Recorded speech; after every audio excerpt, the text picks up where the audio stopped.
किसान भाइयों नमस्कार। कार्यक्रम कृषि दर्शन के आज के अंक में आप सभी का स्वागत है। किसान भाइयों, खस की जो खेती आप पारंपरिक तौर पर करते आ रहे हैं, लेकिन इन तौर तरीकों में अगर आप वैज्ञानिक तौर तरीके मिला लेते हैं तो ये आपके लिए ज्यादा मुनाफा का विषय होगा, क्योंकि इससे क्या होगा कि कम कीमत में आपको अधिक से अधिक लाभ मिल सकता है। तो आज के अंक में हम इसी विषय पर चर्चा करेंगे कि खस की वैज्ञानिक खेती कैसे करें, और इस विषय को विस्तार से बताने के लिए हमारे साथ मौजूद हैं सीमैप लखनऊ से वरिष्ठ वैज्ञानिक डॉक्टर हरमेश सिंह चौहान जी। किसान भाइयों, ये हमारी फसल बोलते हैं खस, इसको अंग्रेजी में बोलते हैं वेटिवर। वेटिवर की जो फसल आप देख रहे हैं, इसकी जड़ों का प्रयोग करते हैं हम तेल निकालने के लिए।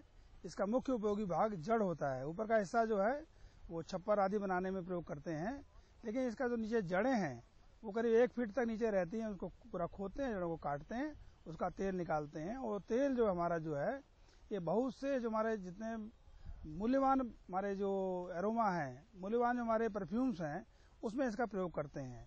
इसके तेल को ब्लेंडिंग के रूप में भी, लेवेंडर है, रोज है, जो बहुत ही कीमती तेल हैं, उनमें भी ब्लेंडिंग के रूप में इसका प्रयोग किया जाता है। भारतवर्ष में खेती इसकी बहुत पहले से होती थी, लेकिन इसकी खेती जड़ों के रूप में अभी जो खेती कर रहे हैं हम लोग, ये करीब 2006 के बाद इसकी खेती किसानों ने बहुत बड़े स्केल पर प्रारंभ की। कारण पहले इसकी खेती होती थी, उसमें 18 महीने 2 साल लगते थे फसल में काटने के लिए, तो कोई भी किसान इसको बोने के लिए तैयार नहीं था। सीमैप ने ऐसी टेक्नोलॉजी विकसित की, ऐसी वैरायटी डेवलप की कि जो फसल हमारी 18 महीने में होती थी, वो फसल हमारी 1 वर्ष में पूरी प्राप्त किसान को हो जाती है। इसका जो बोने का जो तरीका है, इसके खस को काट लेते हैं, ऊपर की जो स्लिप्स हैं, स्लिप्स के द्वारा हम इसकी खेती को रोपाई करते हैं। और स्लिप्स जो हमारी पौधा जो होना चाहिए 7-8 महीने पुराना हो, उससे अधिक पुराना पौधा लेंगे तो वो पौधा हमारी जड़ हमारी ठीक नहीं बनेगी। इसलिए 7-8 महीने के पौधे को लेना, उस पौधे में अलग अलग उसके स्लिप्स को अलग अलग करना, और अलग करने के बाद उसको 45x45 और या 60x30 पर इसकी प्लांटिंग करते हैं। प्लांटिंग का समय जो हमारा है 2 समय है। एक समय जनवरी फरवरी और दूसरा अक्टूबर नवंबर। जनवरी फरवरी प्लांटिंग करते हैं तो उसमें हमको मेंथा की इंटरक्रॉपिंग उसमें कर सकते हैं। उसमें दूरी हमको 60 सेंटीमीटर लाइन रखनी पड़ेगी और पौधे से पौधे 30 सेंटीमीटर। 60 सेंटीमीटर के बीच में एक लाइन मेंथा की लगाएंगे। और हमको दोनों क्रॉप, क्योंकि पानी का प्रयोग और खाद का प्रयोग जो हम एक फसल ही कर रहे हैं, दोनों फसल प्रयोग करती हैं, मई के मध्य में जाकर के मेंथा काट लेते हैं और वेटिवर की क्रॉप को हम जनवरी के महीने में जाकर के खोदते हैं। 12 महीने में हम इसकी फसल ले सकते हैं। दूसरी बुवाई होती है हमारी अक्टूबर के महीने में। अक्टूबर के महीने में 60 सेंटीमीटर इंटू 30 सेंटीमीटर दूरी पर वेटिवर की स्लिप लगा दी हम लोगों ने। उसमें गेहूं बो सकते हैं, और गेहूं बोने के बाद गेहूं हमारा मार्च या अप्रैल के फर्स्ट में कट जाएगा, और उसमें फिर मेंथा बो सकते हैं हम लोग। यानी एक साल में 3 फसल ले सकते हैं। खाद की रिक्वायरमेंट, भूमि की रिक्वायरमेंट, इसके लिए अच्छी भूमि चाहिए, लेकिन कहते ऐसा है कि इसको कहीं भी बो सकते हैं। अभी हमारे देश में जो हमारा कारगिल का क्षेत्र है, वहां पर भी इसकी खेती लोगों ने प्रारंभ की है, यानी कि -30 पर भी खेती कर सकते हैं। इस हर प्रकार की भूमि में, हर प्रकार की जलवायु में सबसे हार्डी पौधा है, लेकिन अच्छी पैदावार करने के लिए बलवी दोमट भूमि चाहिए इसके लिए, और अच्छी उपजाऊ भूमि चाहिए, इसमें अच्छी उपज मिलेगी जाकर के।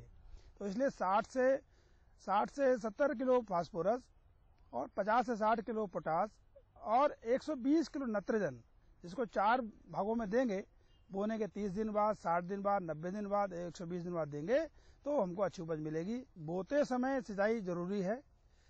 उसके बाद 15 दिन के बाद एक सिंचाई और करनी पड़ेगी। फिर एक महीने के हिसाब से इसकी सिंचाई करते हैं। इसकी लगभग 7 सिंचाई इसमें लगती है हमारी जाकर के।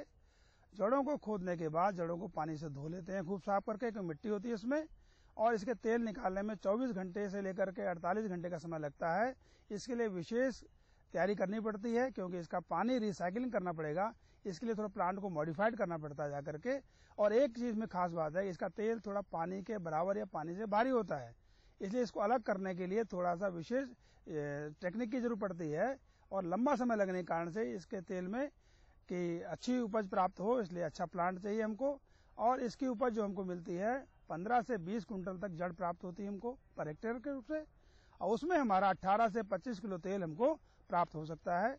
और इसकी जहां तक हमारे लाभ की बात है, अगर इसकी खेती हम करते हैं ठीक प्रकार से, तो 1 लाख से 1.25 लाख रुपए प्रति हेक्टेयर प्रति वर्ष इससे हम लाभ प्राप्त कर सकते हैं। यदि गेहूं बोएंगे और मेंथा की इंटरक्रॉपिंग करेंगे तो हम 1.5 से 2 लाख रुपए तक की इनकम प्रति हेक्टेयर प्रतिवर्ष प्राप्त कर सकते हैं।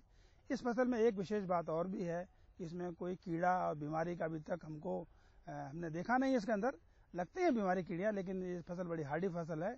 इसमें कोई बीमारी, कोई इंसेक्ट वगैरह नहीं लगता जा करके, और इसको खोदने के लिए हम 2-4 दिन आगे पीछे भी कर सकते हैं, बाद में भी कर सकते हैं।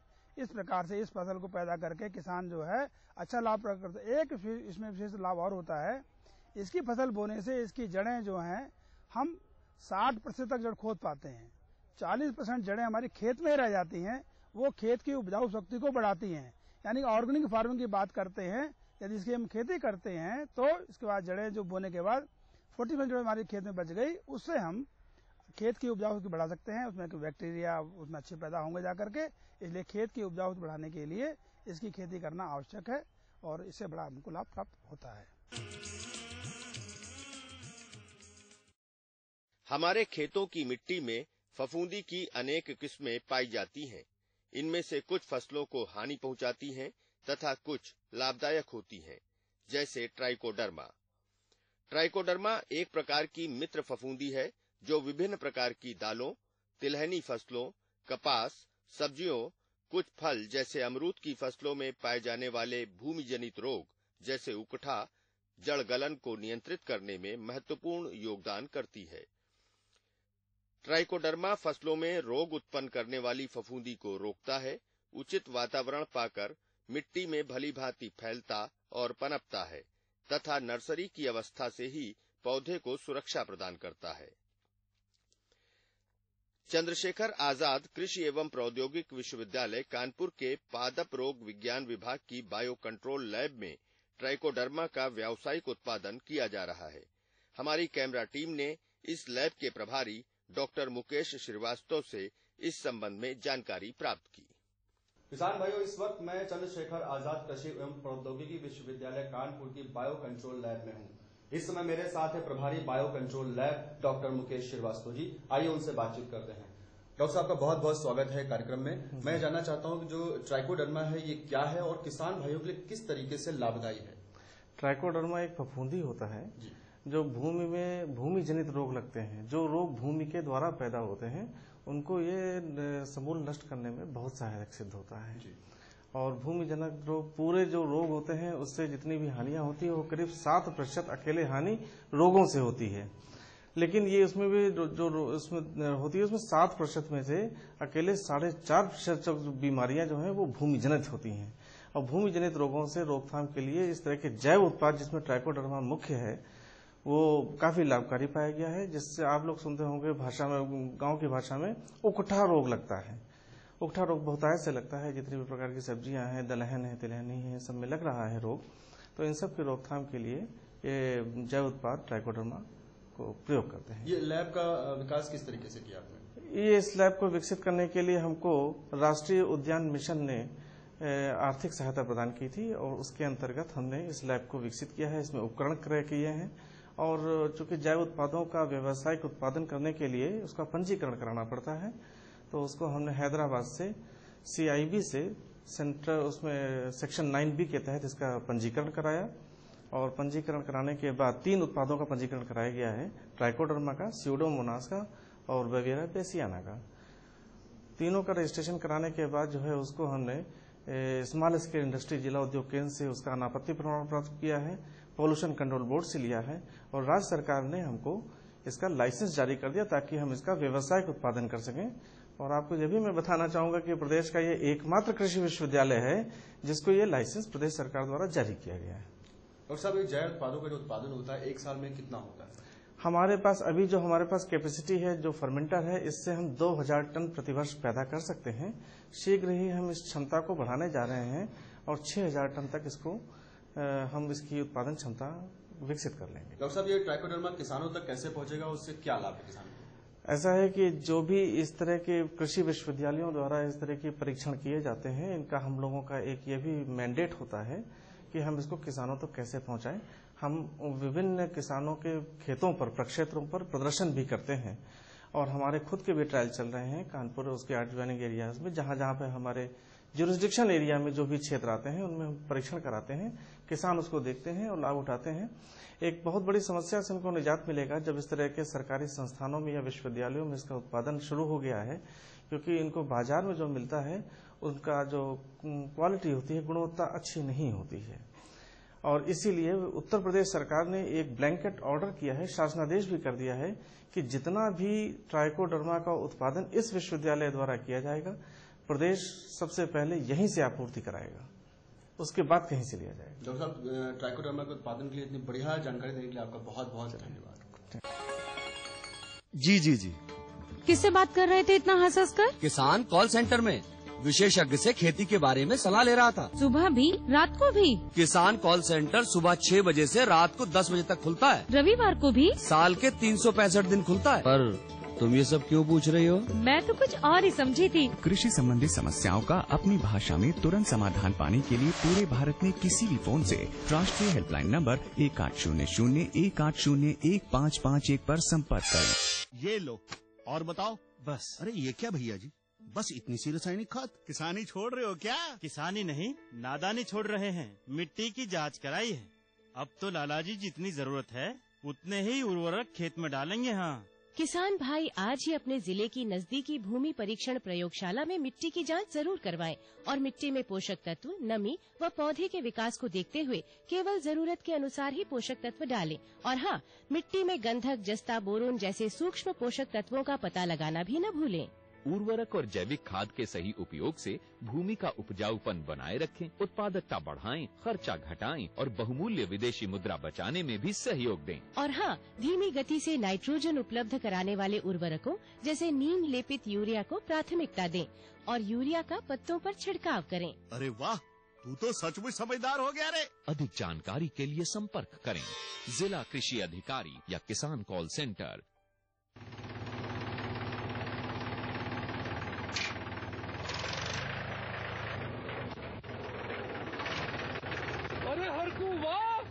बीज, कीटनाशक और आज खाद भी। अरे इतना खर्चा कहाँ से? अरे खर्च की चिंता किसे है, मेरे पास है ये किसान क्रेडिट कार्ड। कार्ड?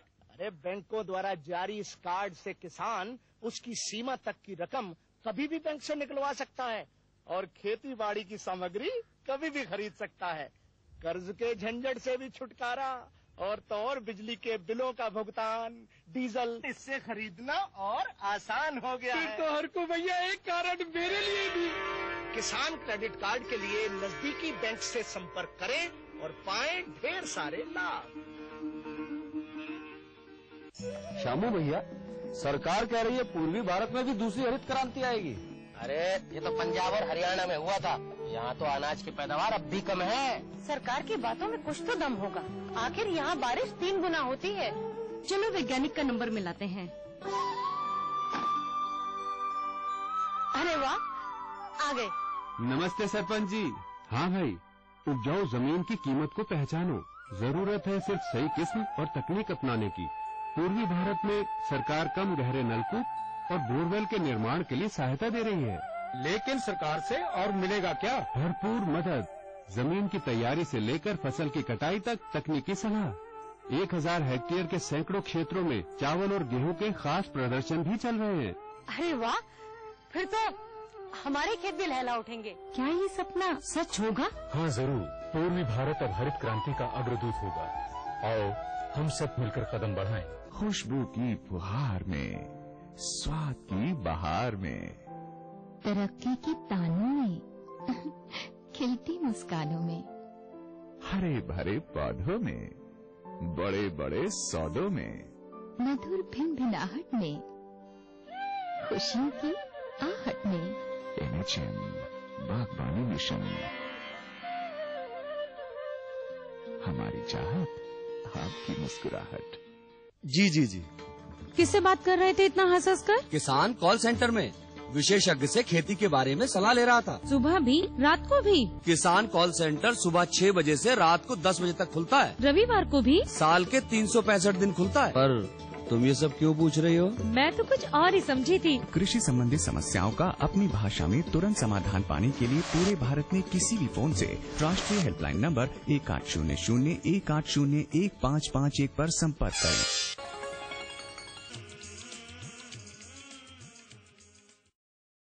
अलसी एक महत्वपूर्ण तिलहनी फसल है और इसको करने से किसानों को इसका बहुत बड़ा लाभ मिलता है। अलसी के बहुत सारे उपयोग हैं। एक तो अलसी का सीड उपयोग करते हैं जिसको खाने में या तेल निकालने में या इंडस्ट्रियल वैल्यू के रूप में। दूसरा ये होता है कि इसके रेशे को भी बहुत सारे चीज़ों में उपयोग करते हैं। इसका रेशा बहुत ही उपयोगी होता है जिसे इसके रेशे से करेंसी नोट बनाई जाती है। इसके अलावा इसके रेशे से आपके बहुत सारे शूटिंग शर्टिंग या अच्छी क्वालिटी के क्लास बनाए जाते हैं तथा भारत में करीब 100 करोड़ का फाइबर हॉलैंड और बेल्जियम से इंपोर्ट किया जाता है जिससे लेनिन क्लॉथ बनाया जाता है जो बहुत ही उपयोगी है और किसान इसकी खेती करके बहुत सारा लाभ ले सकते हैं। उसी तरह से अलसी के बीज से भी बहुत बड़ा फायदा होता है। अलसी के बीज को हम घरेलू उपयोग में जाड़ों में लड्डू के रूप में, इसके अलावा उसका बहुत सारा उपयोग है। उसके चटनी या बुकनू बना करके दाल में या सब्जी में किसी भी तरह से उसका उपयोग कर सकते हैं जिससे बॉडी को गर्म रखता है। जानवरों में उसकी खली को देते हैं जिससे उससे दूध की मात्रा बढ़ जाती है तथा ये बॉडी को गर्म करता है। तो जानवर खुले रूप में जब गांव में रखे जाते हैं तो उससे भी उनकी बॉडी गर्म होने से जाड़ों का प्रभाव उन पर नहीं पड़ता है। इसके अलावा अलसी में सबसे बड़ा जो इम्पोर्टेंट है और आजकल आज के युग में वेजिटेबल सोर्स में ओमेगा 3 का ये सबसे बड़ा सोर्स है। प्रतिदिन एक कैप्सूल इस तरह का सेवन कर लेने से आपके बॉडी में स्फूर्ति आएगी, बॉडी को एनर्जी मिलेगी और उससे जो ओमेगा 3 देने से जो शक्ति मिलती है। ओमेगा 3 एक फैटी एसिड एक्चुअली, उस फैटी एसिड को हम सेवन अगर करते हैं तो उससे हमारा ब्रेन का विकास होता है। ब्रेन का जो फार्मूलेशन है, ब्रेन में जो एक फैट होती है उसका करीब 60% पोर्शन ओमेगा 3 होता है और शेष 40% और फैट्स होती हैं। तो इसलिए अलसी में करीब 50 से लेकर के 66% तक ओमेगा 3 पाया जाता है अलसी के तेल में। इसलिए इसको औषधि गुण में माना गया है। इसलिए इसके सेवन करते हैं तो बच्चों में 5 से 6 साल तक के बच्चों के देते हैं तो बुद्धि का विकास होता है और उनकी IQ बढ़ता है। बहुत सारे इसके उपयोग हैं। इसका बिस्कुट में इसके जो खली को प्योर करके खली को से बिस्कुट बनाते हैं, इसमें भी ओमेगा 3 की मात्रा है। तो जिन किसी बच्चों को या किसी भी आदमी को देंगे तो इससे उसका फायदा मिलेगा। इतना लंबा इसमें रेशा होता है, इससे छोटा भी होता है, मोटा भी होता है, इससे महीन भी होता है। करीब 400 करोड़ का इसमें इंपोर्ट किया जाता है हॉलैंड, बेल्जियम, चाइना, ब्राजील, बहुत सारे कंट्रीज से इसी पर्पज के लिए, क्योंकि ये लेनिन क्लॉथ बहुत ही इंपॉर्टेंट क्लॉथ पाया जाता है और इसकी शूटिंग बहुत इंपॉर्टेंट होती है। उसी तरह से हम लोगों ने भी एक ओमेगा 3 से संबंधित इसके क्या क्या फायदे हैं, किसका नुकसान है, क्या कैसे शरीर में इसका सेवन करते हैं, इसके 24 गुण, इसके 24 इंपॉर्टेंट मीन्स इसके लाभकारी गुण पाए जाते हैं जो इस किताब के माध्यम से बताया गया है और इसको आम पब्लिक या जनता तक पहुंचाने के लिए इस किताब का हम लोगों ने विमोचन किया इस साल। इसको हम किसानों को या एक्सटेंशन वर्कर्स को देने के लिए इसको बाहर भेजते हैं। तो ये बहुत ही उपयोगी है। उसी तरह से और भी हमारे पास साहित्य है। इसका बीज कई कलर का होता है, करीब 4 कलर का। फान कलर होता है, येलो कलर होता है, ये भी येलो कलर का है और ब्राउन, डार्क ब्राउन, अलग अलग कलर्स की, ये 3-4 कलर्स के इसके होते हैं। अलसी का फ्लावर भी कई तरह का होता है। इसमें शहद, मधुमक्खियां विजिट करती हैं और इसके शहद को उपयोग करते हैं तो इसमें ओमेगा 3 का भी थोड़ा मोड़ा असर आ जाता है। तो अभी बहुत ही अलसी के शहद को उपयोग करने से बहुत ही लाभ मिलता है। जो इंसाइन डाइट केयर है ओमेगा 3 ऑयल का उपयोग इस तरह से बना रही है। बिस्कुट का फार्मूलेशन वो कर रहे हैं। आगे उनकी प्लानिंग है कि ओमेगा 3 मिल्क, ओमेगा 3 चिकन और ओमेगा 3 मीट में ओमेगा 3 के माध्यम से ओमेगा 3 के खली को, केक को खिला करके हम मतलब उनको क्या कहते हैं, जानवरों को खिला करके ओमेगा 3 मिल्क ले लें, गाय या भैंस को, और मुर्गियों को खिला करके ओमेगा 3 चिकन पैदा करें या अंडे पैदा करें। तो उस तरह से अधिक मांस में किसी न किसी रूप में ओमेगा 3 जाएगा जिससे हमारे शरीर को इसका लाभ मिलेगा। तो ये इसका ओमेगा 3 का फायदा है। तो रेशा हो गया, इसका बीज हो गया, इसका औषधि गुण हो गया, इसमें जड़ से लेकर के तने तक, फ्लावर तक, बीज तक, आम की आम, गुठलियों के दाम, मैंने बहुत सारे फायदे हैं। किसान अगर इसकी खेती करेंगे तो उसको उसका बहुत लाभ मिलेगा। करीब करीब 35-40 हजार प्रति हेक्टेयर वो आमदनी प्राप्त कर सकते हैं, जो किसी अन्य तिलहनी फसलों से उसको लाभ नहीं मिल सकता है। ये गन्ने की खेती के बराबर हमें उससे लाभ मिलता है। तो ये कॉमर्शियल फसल के रूप में इसको जब हम करेंगे तो बहुत ज्यादा लाभ मिलेगा और किसान इस तरफ अब रुझान उनकी बढ़ रही है और खेती में वो इंटरेस्ट ले रहे हैं और हर आदमी, हर परिवार में इसका धीरे धीरे सेवन हो रहा है। तो 3-4 फैमिली का अगर परिवार है तो 5 से 6 किलो हर साल अलसी की जरूरत पड़ेगी। तो वो मार्केट में 100 रुपए किलो के हिसाब से, बॉम्बे वगैरह में करीब 200 रुपए किलो अलसी बीज का उस मार्केट में मिलता है। लेकिन हम लोगों के रिसर्च के माध्यम से उसको बढ़ोतरी कर रहे हैं, पैदावार बढ़ा रहे हैं, इसलिए किसानों को उसका लाभ मिलेगा, ये जानकारी दे रहे हैं, यही हमारा कार्य है। तो ये है। लेकिन अलसी का जो एक प्लास्टिक गुण भी होता है, इसके रेशा जब निकालते हैं तो इसकी नीचे धूल जो नीचे जमा होती जाती है, इसके कण को, इसके अंदर जो पित्त होती है, पित्त जिसको कहते हैं कि जाइलम और फ्लोएम, सूखने के बाद वो पित्त हो जाती है और ये डंठल के जो इसके अंदर जो खुज्जा पाया जाता है, इसका जो गुदा, ये निकल करके डस्ट के रूप में नीचे आ जाता है पाउडर फॉर्म में। तो इसका प्लास्टिक बनाया जाता है। प्लास्टिक जब ये बनता है तो इंसुलिन चैम्बर का काम करता है और बहुत सारे चीजों में इसका उपयोग होता है। तो प्लास्टिक भी बहुत इंपॉर्टेंट है और जो बायोडिग्रेडेबल होता है, कहने मतलब उससे कोई वायुमंडल को कोई क्षति नहीं पहुंचती है। तो अलसी से जो प्रोडक्ट बनाए भी जाते हैं तो बायोडिग्रेडेबल होते हैं और इससे उसको प्रकृति को या वातावरण को कोई नुकसान नहीं होता। सबसे बड़ा फायदा ये है। किसान भाइयों, चंद्रशेखर आजाद कृषि विश्वविद्यालय कानपुर के सागबाजी विभाग ने एक आधारी बीज उत्पादन योजना की शुरुआत की। इस योजना के अंतर्गत कई कृषक समूहों की स्थापना की गई, जो कृषक समूह अलग अलग स्तरों पर जो है वो बीज उत्पादन का कार्य करते हैं, आधारी बीज उत्पादन का कार्य करते हैं। ये किस तरीके से कार्य करते हैं और किस तरीके से ये किसान भाइयों के लाभकारी है, इस विषय पर जानकारी प्राप्त करना बहुत जरूरी है। तो इसीलिए किसान भाइयों, जनपद जालौन के मड़ोरी गांव में एक कृषक समूह कार्य करता है। हमने सीधे उनसे बात की, उनके कुछ सदस्यों से। ये कृषक समूह है और उनके अध्यक्ष भी हमारे साथ मौजूद हैं, अशोक कुमार सिंह जी। आइए उनसे बात करते हैं और जानकारी लेते हैं। अशोक जी, आपका बहुत बहुत स्वागत है कार्यक्रम कृषि दर्शन में। अशोक जी, ये जानना चाहूंगा कि ये जो समूह है ये किस तरीके से काम करता है और कब से काम कर रहा है? ये समूह विगत 10 सालों से काम कर रहा है, लेकिन बीज उत्पादन का कार्य विगत 3 बरस से बीज उत्पादन का कार्य, विश्वविद्यालय का बीज उत्पादन का कार्य करना है। और ये हमको विश्वविद्यालय से ब्रीडर सीड मिलता है, उससे हम फाउंडेशन फर्स्ट बीज तैयार करते हैं। वो बीज हमारा मेले में, विश्वविद्यालय के मेले में स्टॉल लगाते हैं, मेले में भी बिक जाता है। इसके बाद हम अपने यहाँ क्षेत्रीय किसानों को बीज उत्पादन कराते हैं, जो हमारा वहाँ पर क्षेत्रीय में बिक जाता है। और बाहर के किसान, बाहर के ग्रोअर्स भी हमारे यहाँ बीज उत्पादन का कार्य कराते हैं।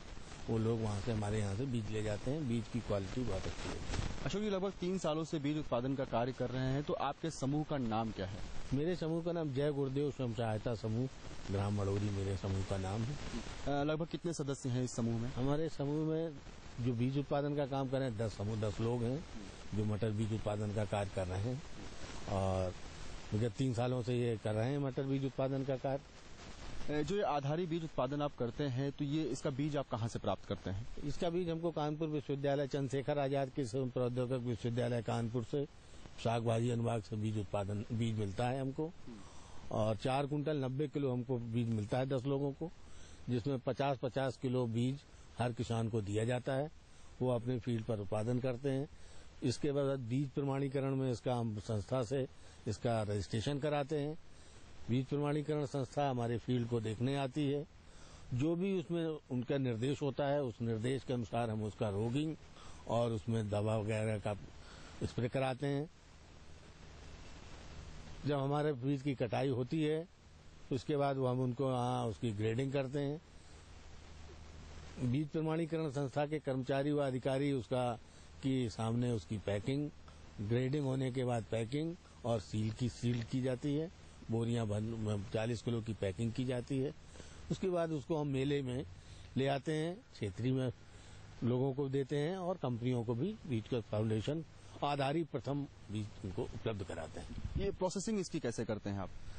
प्रोसेसिंग कानपुर विश्वविद्यालय ने हमको प्रोसेसिंग प्लांट दिया हुआ है, उसी प्लांट से हम उसकी प्रोसेसिंग करते हैं और उसकी ग्रेडिंग प्रोसेसिंग करने के बाद पैकिंग की जाती है। जब प्रोसेसिंग करते हैं उसके बाद आपने जो पहले भी आप बीज उत्पादन करते थे और अब ये जो योजना के अंतर्गत आप कृषक समूह बनाकर कर रहे हैं, तो क्या आपको अंतर लगता है?